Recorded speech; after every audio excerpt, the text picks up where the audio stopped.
kita ini memang kalau saya jelaskan di mana-mana itu, kenapa bangsa ini tidak pernah berubah, Bang? Kita selalu korupsi lebih dalam, rusak lebih dalam juga rusaknya. Moralitas juga rusak di mana-mana. Ketika moral juga tidak digunakan dalam politik, nggak ada. Kenapa? Karena reformasi terjadi 98 itu tidak dibarengi dengan perbaikan moralitas, nggak ada. Jadi habitus bahasanya tuh kalau saya kaitkan. Jadi kebiasaannya tuh tetap nggak ada yang berubah gitu loh. Di kita kan enggak. Di kita ini kan rentan cenderung partai politik ingin berkuasa semua. Ya. Ini persoalannya kenapa? Karena tadi kultur politik kita nggak sehat. Kenapa? Banyak partai atau tokoh partai yang tidak menjadi oposisi karena dikerjai.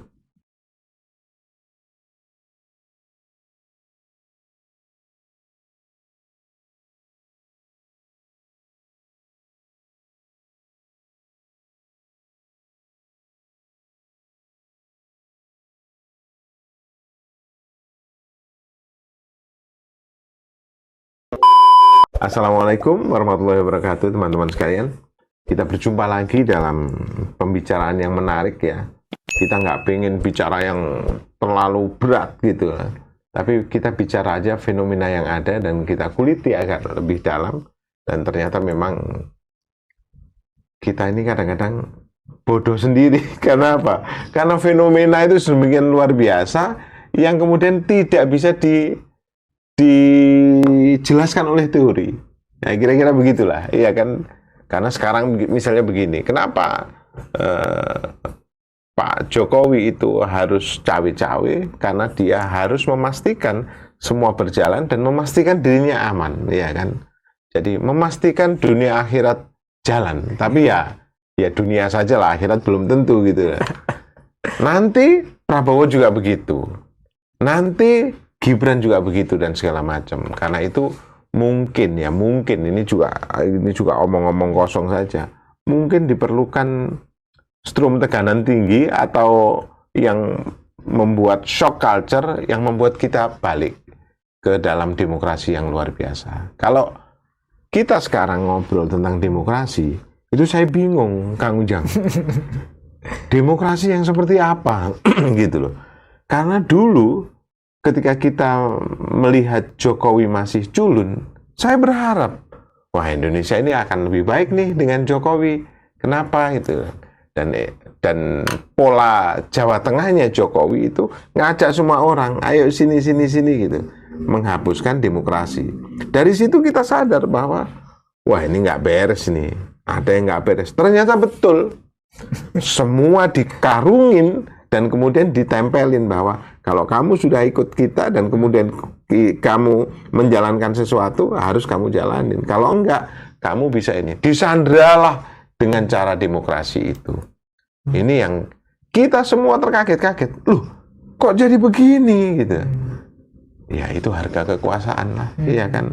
Apalagi merasa sudah kemarin di luar pemerintahan, sekarang di dalam pemerintahan, dan kemudian mereka jalankan, ternyata ada sesuatu yang mereka, dan kita tahu, ya kan. Nah itu akhirnya sekarang semuanya jadi, sorry to say, babu dari sebuah sistem politik yang kemudian, meskipun Jokowi selalu bilang bahwa nanti kan yang milih masyarakat, ya kan, tapi juga jadi babu. Kenapa? Karena itu juga jadi dengan diiringi bansos dan segala macam yang beberapa kali diomongan bahwa itu tidak ada kaitannya dengan pemilu. Buktinya apa? Tadi kalau kita ngobrol bahwa ekonomi yang lemah dan kemudian tidak mempunyai daya pikir yang bagus, maka kemana arah pemilu itu bisa disetir, bisa jalan, ya kan? Bagaimana dengan anak-anak muda? Kita masih punya harapan itu. Anak muda yang mana? Bang Ujang kan kalau kita ngobrol kan, anak muda yang mana? Wong anak-anak muda itu juga tidak bekerja. Jadi otomatis dia masuk dalam sistem yang lemah itu. Jadi artinya kita tidak punya mimpi bagus dah. Yang jelas ini mimpi buruk aja ya kawan. Iya, kalau kita tetap Bang, betul, mungkin banyak para politisi ya tokoh seperti Abang juga melihat insting ya atau pembacaan gitu ya, pikiran futuristik yang melihat Indonesia itu masih gelap kelihatannya kan. Artinya Indonesia emas itu tidak akan tercapai, kira-kira begitu kan. Saya sih, kalau saya, ya mungkin itu akan terjadi dan akan sama pola kekuasaan itu akan terulang. Tetapi sebagai dosen tetap saya membangun optimisme itu, apapun itu. Susahnya ya? Susah, tapi gini Bang, saya meyakini suatu saat juga ada orang-orang yang memang misalkan ya mohon maaf, orang-orang terdidik yang dia juga akan masuk ke wilayah kekuasaan, walaupun memang kadang-kadang warnanya pudar di kekuasaan itu. Tapi maksud saya gini Bang, kan sekarang udah banyak juga tuh Bang kepala daerah yang alumni Australia, kepala daerah yang alumni Amerika. Artinya mereka orang pandai juga, mereka menjadi kepala daerah dan terpilih. Katakanlah kalau kita bisa misalkan, kalau boleh disebutkan ya, yang ada kita yang beredar aja, misalkan Anies, walaupun kalah di Pilpres ya, dia kepala daerah alumni Amerika. Ridwan Kamil, Gubernur Jawa Barat, lalu Bima Arya katakanlah, ya wali kota Bogor, dan banyak lagi kan. Saya berinteraksi tuh, sering Zoom. Wakil Gubernur Jawa Timur, ya, Emil Dardak. Iya, ya kan, luar negeri. Jadi sebenarnya banyak. Artinya orang-orang yang tadi punya kapasitas juga, yang dia terdidik juga dari alumni, ingin juga ambil bagian dalam konteks membangun daerah. Dan kalau orang seperti ini makin banyak gitu, itu makin bagus. Walaupun harus tadi mohon maaf tanda petik sedikit menghamba kepada partai politik. Karena kan untuk dapat dukungan 20% dukungan. Tetapi kan harus ada kompromi. Karena regulasinya seperti itu. Untuk maju pilkada, Bang Lutfi, saya gitu, dan intelektual lain gitu ya, harus dapat dukungan 20%, kan aturannya seperti itu. Nah, tapi kalau bahasa saya volumenya ya atau kuantitasnya diperbanyak orang-orang seperti itu gitu ya, siapapun dengan segala kekurangannya dan kelebihannya, saya rasa akan banyak ke depan itu akan bagus untuk menghindari yang tadi, yang oligarki itu loh, yang daerah-daerah itu Bang, yang politik dinasti gitu loh. Iya. Nah ini, maka satu cara adalah membuat formula atau skema menghadirkan orang-orang yang terdidik tadi, yang pandai, yang punya jaringan luas, yang dia juga punya uang juga. Pasti ada. Susah lah ya. Susah, tapi pandai tapi ya, punya duit itu susah. Tapi faktanya ada yang nyumbang dan jadi. Artinya, artinya bagi saya, fakta walaupun masih sedikit, ada Bang. Jadi bagi saya tetap di antara orang-orang yang buruk itu pasti ada orang baik. Gitu loh. Ya, dan mungkin nanti akan jebolnya dari sana ya, memecah otoritarianisme dalam tanda petik gitu kan ya. Karena begini Bang, kita ini pasti semua rakyat akan jengkel dengan keburukan, akan jengkel dengan kebobrokan, pasti. Iya. Akan jengkel tidak menerima juga dengan politik yang di luar nalar, yang katakanlah menghalalkan segala cara dan sebagainya. Pasti akan jenuh, akan ada titik di situ. Saya meyakini. Ya, seperti sejarah berulang, maka dia punya jangka waktu, gitu kan. Jadi saya ada titik di mana tetap saya ada secercah harapan yang membangun optimisme itu. Tadi harus didorong orang-orang yang punya kapasitas. Nah, kalau pembangunan dimulai dari daerah pilkada, didorong orang-orang yang cerdas tadi, yang pintar, berpendidikan baik gitu ya, alumni luar negeri maupun dalam negeri, kan bagus. Dia pasti akan memimpin dengan kapasitas intelektualnya. Pasti Bang. Berbeda ketika pilkada kontestasi yang dihadirkan adalah, mohon maaf, anaknya A, anaknya B, atau dinasti atau oligarki. Yang ada ya KKN, yang ada adalah ditangkap KPK, yang ada adalah korupsi. Kan itu terjadi. Makanya tidak sedikit yang suami istri ditangkap, anak bapak ditangkap, karena banyak di KPK. Karena memang basis dukungan dorongannya bukan berbasis pada prestasi tadi. Makanya kita memulai, kalau bahasa saya, jadi kekuatan. Ya, kekuatan intelektual itu harus dibangun. Dan saya yakin kok kita nih silent majority ya masih diam. Iya, cuma tadi bagaimana kesadaran itu dibangun secara bersama-sama. Jadi saya tetap emang tidak akan berubah sistem itu. Karakter masyarakat kita juga tidak akan berubah, tapi optimisme dibangun. Gini, Pak. Iya. Saya mengikuti teorinya Bourdieu. Kita ini memang, kalau saya jelaskan di mana-mana itu, kenapa bangsa ini tidak pernah berubah, Bang? Kita selalu korupsi lebih dalam. Rusak lebih dalam juga rusaknya. Moralitas juga rusak di mana-mana. Ketika moral juga tidak digunakan dalam politik, nggak ada. Kenapa? Karena reformasi terjadi 98 itu tidak dibarengi dengan perbaikan moralitas. Nggak ada. Jadi habitus bahasanya tuh kalau saya kaitkan. Jadi kebiasaannya tuh tetap nggak ada yang berubah gitu loh. Iya, betul. Kebiasaan amoralnya tinggi, Tambah senang. hasrat menghalalkan segala caranya makin luar biasa. Lalu tadi politiknya ya seenaknya gitu. Jadi mentalitasnya tidak ada yang berubah, Bang. Jadi reformasinya ada ingin berubah tuh, poin-poin perubahan untuk bangsa katakan aja, amanat reformasi. Tapi mentalitas kita nggak ada yang berubah, maka makin rusak. Nah, karena habitusnya itu kita tidak ada yang berubah, ya bangsanya nggak pernah berubah. Ya, jadi sederhananya casingnya aja yang berubah. Berubah nggak ada, lihat. Misalkan pola korupsi. Dulu korupsi tersentral di Orde Baru, di Pak Harto dan katakanlah kroninya. Sekarang kan merata di semuanya. Ya, itu pernah diakui dengan sangat jelas dan gamblang oleh Mahfud MD kan. Betul, tengok kanan, tengok kiri, atas Semua korupsi. Nah, artinya nggak ada mentalitas perubahan untuk bisa membangun bangsa tadi. Oke. Kita mulai dari awal. Kalau kemudian ini kan awal pemerintahan nih. Ini kan awal pemerintahan. Kita lihat bahwa Prabowo seperti tadi kita bicarakan itu tidak akan jauh-jauh dari Jokowi kan gitu.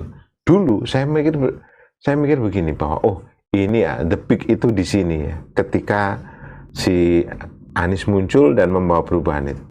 Tapi ternyata luar biasa, kalah telak dalam pemilu, iya kan? Kalah jauh gitu. Yang kemudian apakah itu halu atau siapa yang mengatakan bahwa apakah itu kemudian disetting yang pemenangan sekian persen itu, tapi dari mana kita lihat bahwa ada yang menyambut itu masyarakat, ya kan, mengeluh-elukan itu gitu kan ya. Dan ini berbanding terbalik dengan di dua di dua kontestan itu, ya kan.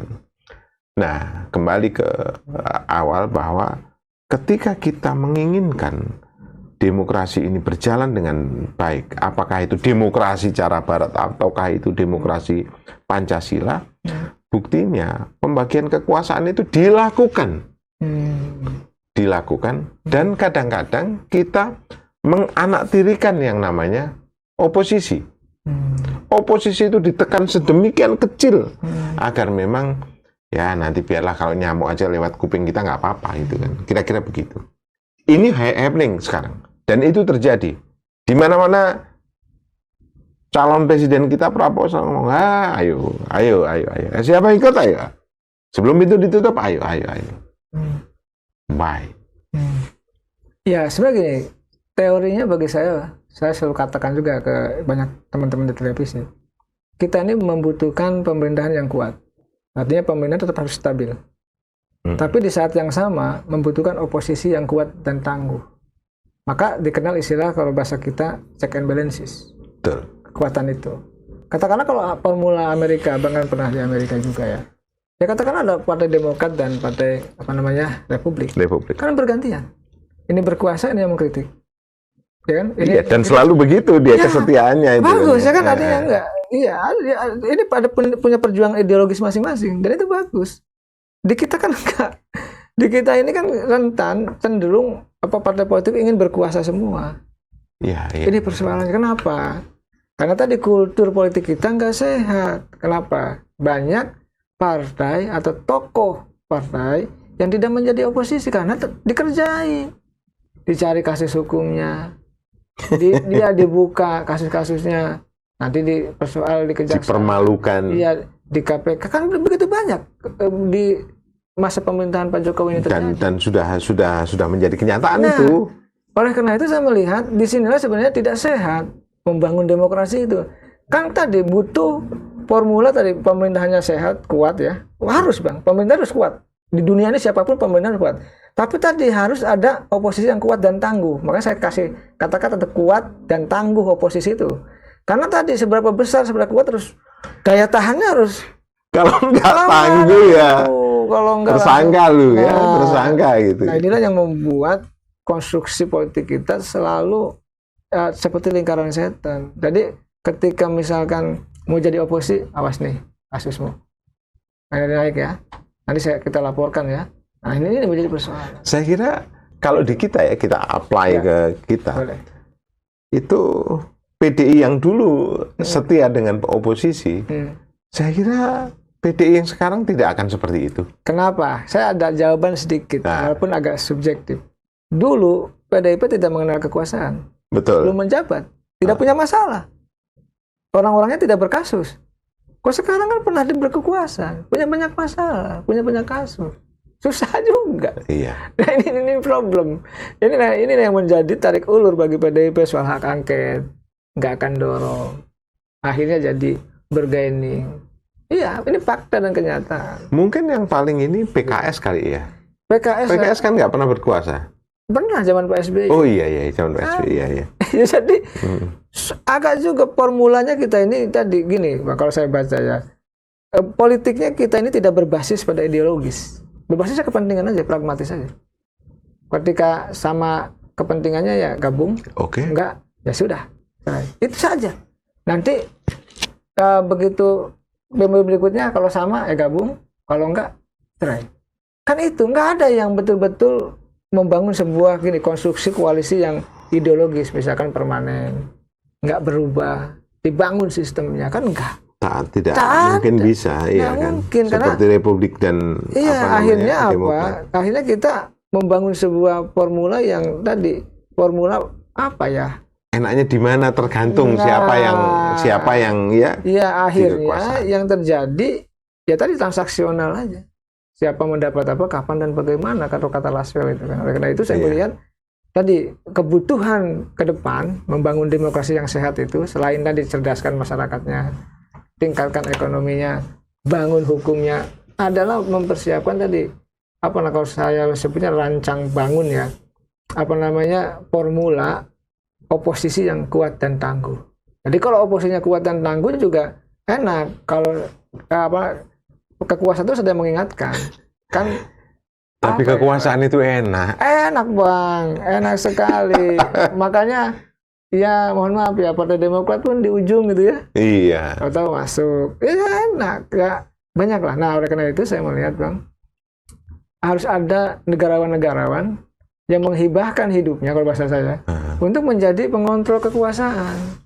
Tapi orang yang bersih. Kalau nggak bersih juga susah. Ini kita mohon maaf, banyak tokoh-tokoh hebat di Republik ini. Cari yang bersih yang memang bisa untuk bersuara keras untuk mengawal proses demokrasi ke depan. Kalau enggak ya polanya akan sama. Oleh karena itu saya tadi tetap konsen kita adalah membangun kekuatan oposisi. Misalkan kalau PDIP tadi agak gamang untuk menjadi oposisi. Walaupun misalkan nanti ujungnya oposisi. Tapi katakanlah PKS dengan PKS itu juga nggak cukup kuat. Iya, jadi itu hanya penyerta saja, ya kan? Yang dengan mudah mereka bilang no dan segala macam. Karena balancing itu tidak terjadi. Gitu. Akhirnya polanya sama dengan hari ini misalkan bahwa mohon maaf ya, oposisi itu diambil oleh kalangan civil society. Iya. Oleh kalangan berhadapan dengan masyarakat akhirnya. Iya, masyarakat akhirnya karena tadi parlemennya sudah dikuasai oleh kubu pemerintah. Parlemennya membuat kebijakan yang tidak pro pemerintah. Misalkan Omnibus Law, revisi Undang-Undang KPK kan sudah terjadi. Iya. Enggak, parlemennya diam, ada oposisi nggak kuat. Bahkan kalau kita lihat terakhir sekarang ini kan oposisinya cuma satu. PKS yang belum masuk pemerintahan kan. Iya. Karena ini bagaimana membangun konstruksi bernegara yang sehat itu kalau oposisinya nggak ada. Saya juga pernah kritik juga Bang, oposisi di kita ini kan nggak juga nggak juga hebat, nggak juga keras. Misalkan contoh yang sederhana saja, ketika ada pembagian yang abang tadi katakan power sharing, bagi-bagi jabatan, misalkan penambahan kursi wakil ketua pimpinan MPR waktu itu. Iya. Iya kan yang saya ingat tuh, Itu kan semua dapat semua. Iya. Oke semua. Oke semua. Ah, ya PKS. Semua partai dapat. Oke, maksudnya oposisi ya, mestinya kan nolak dong. Kami Iya. partai oposisi tidak setuju. Tidak setuju. Dan ini diambil. Lalu di mana oposisinya? Agak berat kita ini. Oleh karena itu saya melihat ya apa ya, butuh jiwa kenegarawanan ya dari banyak Iya, pihak. saya membayangkan bahwa the heroes itu, Ya. negarawan itu akan sangat berat melihat kondisi kita di sekarang ini. Pak. Ya kan, karena oposisi yang lemah dan segala macam. Karena dengan tidak ada oposisi, semuanya diokein. Itu Utang diokein, yang itu luar problem. biasa diokein. Ketika orang rakyat bertanya, loh, kan lu sendiri yang apa menyetujui, siapa? DPR menyetujui, iya kan? Nah, sudah sedemikian enak yang namanya kekuasaan itu sehingga oposisi tidak jadi menarik. Nah, ini problem, Kan Bang. begitu, Tapi iya tadi kita ini butuh tadi jiwa-jiwa kebanggaan dari anak-anak bangsa ya, terutama politisi, Bang. Sebenarnya gini, politisi itu kalau mereka tidak mementingkan diri, bisa kok menjadi seorang negarawan. Bahkan derajat tertinggi dari seorang politisi, sudah saya katakan, adalah negarawan. Harus siap miskin. Ya, cuma persoalan tadi, ketika sudah jadi politisi kan tergiur. Jabatan enak, nyari duit, main proyek, kan gitu. Itu kan manusiawi. Akhirnya kan menanggalkan jiwa kenegarawannya itu. Menanggalkan jiwa satrianya, harus berjuang untuk kepentingan masyarakat, bangsa, dan negara. Nah, kita tidak banyak, kalau kita nilai ya, kalau kita lihat elit-elit itu yang punya jiwa untuk tadi, betul-betul untuk kepentingannya untuk masyarakat, bangsa, negara. Kalau dulu makin banyak, Bang. Dulu tokoh-tokoh bangsa semua jiwanya negarawan semua. Karena sama-sama miskin. Sama-sama miskin. Betul. Dan perjuangan untuk memerdekakan. Sekarang mungkin karena alasannya zaman sudah berubah. Ya, akhirnya yang ada ya, terus zaman juga sudah materialistis. Lalu juga permisif terhadap korupsi kita ini. Akhirnya ya sudahlah. Dan bahkan saya ini cerita lucu juga, Bang. Ini sebenarnya nggak boleh saya ceritakan, tapi nggak apa-apa. Saya waktu kuliah S2 di UI dulu politik, Bang. Ada profesor saya, guyon sih bilang. Saya kan serius kuliah, Bang. Karena saya kuliah serius gitu, politik dengerin gitu. Ditanya sama profesor saya, Jang, kamu kok kuliah serius amat katanya? Ya harus serius, Prof. Saya bilang. Emang negara ini diurus dengan serius katanya. Ya, Bang. Dulu saya ucapan itu biasa aja gitu ya. Karena nggak ngeh gitu ya. Ketika saya mahasiswa tuh ucapannya saya ingat aja gitu. Tapi begitu saya udah S3, udah dokter kemana-mana, oh iya, memang negara ini nggak diurus dengan serius. Kalau diurus dengan serius maju gitu, Bang. Iya, kita kan kaya banget negara kita ini. Nah, artinya saya bilang profesor saya di UI itu, walaupun guyon, waktu itu saya tangkap itunya, pesannya. Begitu saya sudah semakin dewasa dan mengerti politik, baru mengerti, oh iya memang betul kita ini nggak diurus negara dengan baik begitu artinya. Mungkin kita juga tidak perlu serius menjadi masyarakat agar kita tidak stres gitu kan ya. Bisa, mungkin ada catatan apa nih, kacamata channel gitu kan. Iya, makanya kan saya pikir gini, ini kalau kita ngomong benar-benar serius bahwa ya kita lihat korupsi yang baru aja timah ini 270 sekian triliun. Bayangin Mengerikan. Iya kan, kayak apa kita ini? Belum lagi yang kemudian nggak tercatat.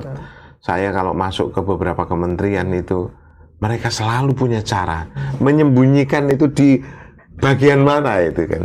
Saya bilang gitu, saya oke, saya mau dengan perusahaan saya mau ikut ini. Oh, tapi harus ini Pak, kenapa? Loh, kok lagi nih? Jangan ambil duit saya. Anda boleh menaikkan, tapi yang ini harus tetap punya saya. Oh iya Pak, ini perlu. Kenapa? Karena banyak tamu datang ke sini. Saya bilang. Dan satu lagi, Presiden Jokowi tidak pernah ngomong, ayo kita ketatkan ikat pinggang. Tidak pernah. Coba, kapan dia ngomong begitu? Nggak pernah Pak. Kayaknya kita ini duitnya banyak aja itu. Betul, tapi ya memang harus jual sana sini itu. Dan itu yang ngerinya begitu itu. Jadi artinya saya kok melihat dalam 10-20 tahun ini kok sulit kita ini, ya kan? Kita harus akui itu, sulit. Masyarakat akan semakin sulit, Pak. Masyarakat yang akan semakin sulit. Gitu. Mungkin kalau kita kan punya modal pendidikan yang cukup, ya artinya ya lumayan lah bisa nyari duit sedikit-sedikit gitu. Iya, Tapi betul. masyarakat kecil nih sangat luar. Bang, kalau abang lihat, misalkan, mohon maaf nih saya cerita aja. Saya kan sering di TV ya, terkenal gitu. Ini contoh bukan seri ya. Itu banyak masyarakat yang kontak saya tuh minjem duit, bang. Oh ya. Ya banyak yang japri. Jadi keterkenalan itu Iya. berbalik begitu Ya, kan ada ya? yang kenal, ada yang nggak kenal juga. Mereka ada yang japri melalui, ada yang tahu nomor saya, ke nomor saya, ada yang lewat IG, inbox, Minta ada duit. Facebook. Iya, pinjam. Bayangkan, nggak punya duit. Bahkan ada yang nilainya 50.000 pun, Pak, minta 50.000 dikirim aja. Bayangkan, Bang. Saya nggak, kenapa saya ceritain? Karena kejadiannya banyak. Real ya. Real, dan kalau 1-2 belum ini ya, tapi banyak. Ya Tuhan, saya bilang, begitu susah gitu hidup mereka. Oleh karena itu ya di situ tadi masyarakat kasihan, bang, melihat masyarakat itu. Iya. Di situ. Yang jadi korban ini memang masyarakat itu, mau tidak mau ya kan. Iya. Sementara Indonesia begitu kan. Ada cerita, bang. Ini menarik juga. Ini cerita sambil santai kan. Kebetulan kacamata saya kan santai. Nah, saya sering beli makanan ke toko buah gitu ya. Orang-orang kecil, bang. Tidak sengaja gitu, begitu saya masuk mengenal. Pakai masker gitu. Pak Ujang ya katanya. Tahu dari mana saya pakai masker? Dari matanya katanya. Pak, terima kasih ya Pak. Saya sering nonton Bapak katanya. Sering memperjuangkan kami yang kecil. Padahal kapan saya memperjuangkannya, bang? Mungkin karena sering mengkritisi pemerintah. Iya. Mungkin saya bilang ya mungkin mereka nonton sampai bilang begitu, bang. Kami ini rakyat kecil susah, Pak. Nyari duit ini begini, bayangkan. Jadi cerita curhat. Iya, kenyataannya memang seperti itu. Iya. Beras sekarang berapa harganya? Nah ini artinya ini menjadi PR ya bagi yang diberi amanah ya untuk mengelola bangsa ini bekerja yang tadi lebih serius. Jangan sampai negara tidak dikelola dengan serius. Ini penting. Nah, ini kan edukasi ya dari Bang Lutfi. Iya, soal edukasi itu, Bangsa begitu. soal edukasi itu saya jadi ingat begini. Orang itu kalau diajak ngobrol kan tahu pasti apa yang diobrolin. Tapi kadang-kadang kalau tidak terlalu tahu apa yang diobrolin, itu bisa jadi justru salah merespon gitu kan ya. Nah, kalau kita ngomong misalnya, kenapa sih wakil presiden ini perlu mature secara mental, secara ini dan segala macam, itu agar tidak terjadi yang seperti itu. Kenyataannya sekarang ini ngomong begini, ini nanggapi ini ngomong gini, saya bilang, ya Allah, kok jadi begini gitu loh, saya bilang gitu. Ya semua orang tahu lah itu, semua orang tahu bahwa kenyataan itu lebih buruk kita terima ternyata. Iya, bang. Makanya kita ini kan mungkin salah satu makhluk Tuhan yang bersyukur ya, bang. Artinya kita dikasih Tuhan pendidikan yang lebih ya, artinya lebih dari sarjana kan, artinya kita bisa berpikir secara jernih untuk bisa menilai bangsa ini kan. Kan kita juga ingin punya kontribusi membangun bangsa dengan cara kita kan. Abang dengan kacamata channelnya kan, memberikan edukasi politik. Saya dengan pengamatnya sebagai dosennya kan sama. Nah dalam titik itu ya ini tugas bersama untuk bisa menata bangsa. Walaupun memang agak sulit tadi. Kita ingin memperbaiki di sini rusak kan. Ini perbaiki di sini ya rusak. Tetapi tadi ke depan kalau masyarakatnya ada kesadaran bersama ya, bang, dari kalangan intelektual tuh, saya rasa bisa kok. Saya rasa bisa kan. Walaupun kapan kita belum Walaupun tahu. kapan dan berat kapan dan dari mana itu teman-teman. Bang Lutfi. Tapi semoga teman-teman itu juga ngerasa lah bahwa kita ini berdua ini saling curhat. Itu memang curhatnya bukan tanpa alasan gitu loh, bahwa ternyata memang sulit dari mana, tapi ada jawabannya bahwa dari kita juga semua insya Allah akan berakhir. Tidak ada kegelapan abadi, tidak ada terang yang abadi, semua pasti ada akhirnya. Kita tunggu akhirnya. Jangankan begitu, film yang hebat-hebat itu juga punya akhir sendiri kok, ya kan? Betul. Film-film Amerika yang luar biasa itu. Kayak James Bond aja kan, yang terakhir aktornya meninggal ya. Nggak tahu juga kelanjutannya ada nggak, kan ada akhirnya. Baik teman-teman sekalian, terima kasih. Ini sesuatu yang luar biasa dan ini juga sudah akhir Ramadan. Kita sampaikan minal aidin wal faidin kepada teman-teman dan tetap semangat. Tidak ada pun harapan Tapi Allah selalu mengatakan, siapa yang merubah dirinya pasti akan merubah community-nya. Itu memang betul. Dan ya tidak ada surga tanpa repot masuknya, itu tidak ada gitu loh ya. Jadi selalu ada, Allah memberikan tantangan bahwa tapi memang sulit masuknya, itu bukan berarti gampang. Semua punya aturan dan kita mengikuti aturan itu. Terima kasih. Assalamualaikum warahmatullahi wabarakatuh. Terima kasih. Waalaikumsalam warahmatullahi wabarakatuh. Terima kasih ya. Sama-sama, Bang Lutfi. Ya. Sukses selalu, sehat selalu.